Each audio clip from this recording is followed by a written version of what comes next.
this job through years of hard work as well as years of education. So specifically, I had obtained an undergraduate degree in management information systems, and I've spent time working in the industry, working for a systems integrator. I also worked in higher education for a number of years, as well as working at a K through 8 as well. When I started working, the IT world was a much different place.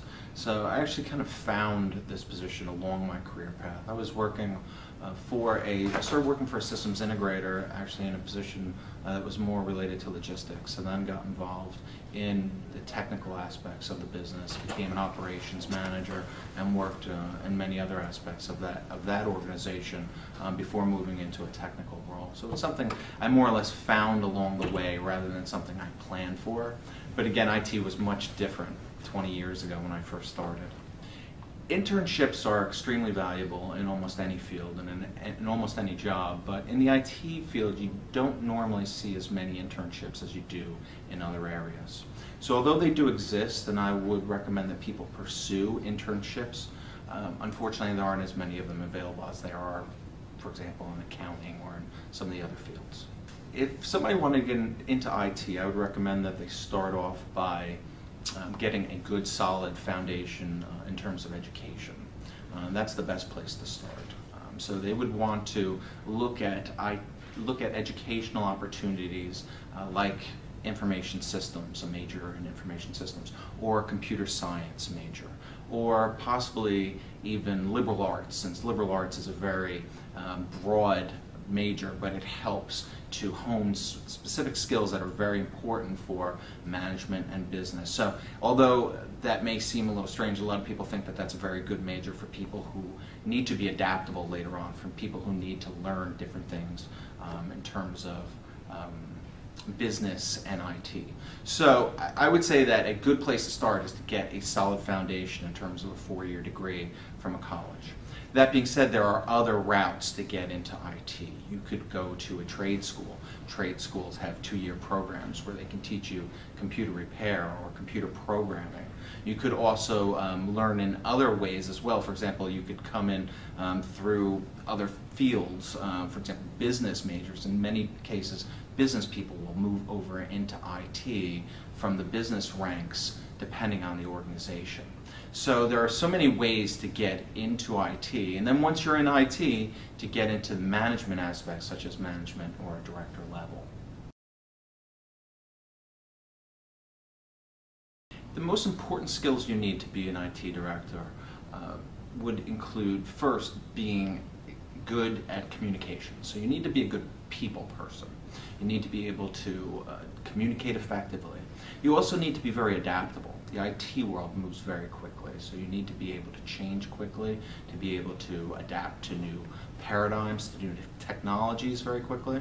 You also need to be a good manager. You need to be good in terms of leading and organizing and planning. So it's really a combination. An IT director is a combination of business and technical skills, and with any position out there, you need good people skills. The personal traits that I think are important to be a good manager or director in IT would be adaptability, the ability to change and be able to adapt to new technologies quickly. You really need to be dedicated. There's a lot of dedication and hard work involved in terms of being a manager or an IT director. You also really need to like to learn. The eternal learner is something that's really important in IT because it just changes so quickly. So you really have to like learning, like reading books and reading magazines and really assimilating a lot of information on an ongoing basis. For IT seniors out there, or for even people who are looking at just going to college, maybe returning to college, I think that if you want to get into the IT industry, you definitely need to have a passion for it. So the first thing is make sure you're passionate about information technology and it's something that you want to do. Hopefully you'll also have an aptitude for technology and problem solving. I think problem solving is kind of at the key of information technology, at least in terms of some of its core aspects. I would also say that it's going to require a lot of hard work. So you're going to need to be somebody who is a hardworking person. If you just want to go out and get a quick degree and get a job where you're making some money, I don't think IT is really the place for you. I think IT there's a lot of work to be done in IT, and it'll take you years to really obtain success in the field. But I do think that if you do follow the road, if it is for you and you do put in the hard work, that the rewards at the end are very much worth the work. So I would say good luck and choose carefully. I see the role of the IT manager or director changing in the coming years, mainly in terms of diversification and in terms of convergence.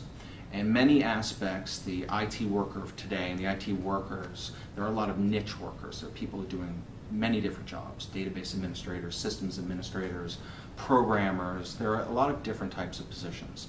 And I see the IT workers of tomorrow being much more diversified, being able to do a lot more things than they could do today. So I see a lot of those niche positions kind of converging into fewer positions, as there certainly will be a need for as many workers as possible and as many of the workers that there are today, but those positions will converge in terms of skill sets. So the people will be more diversified in terms of their skill sets, and I believe that will make a stronger IT industry.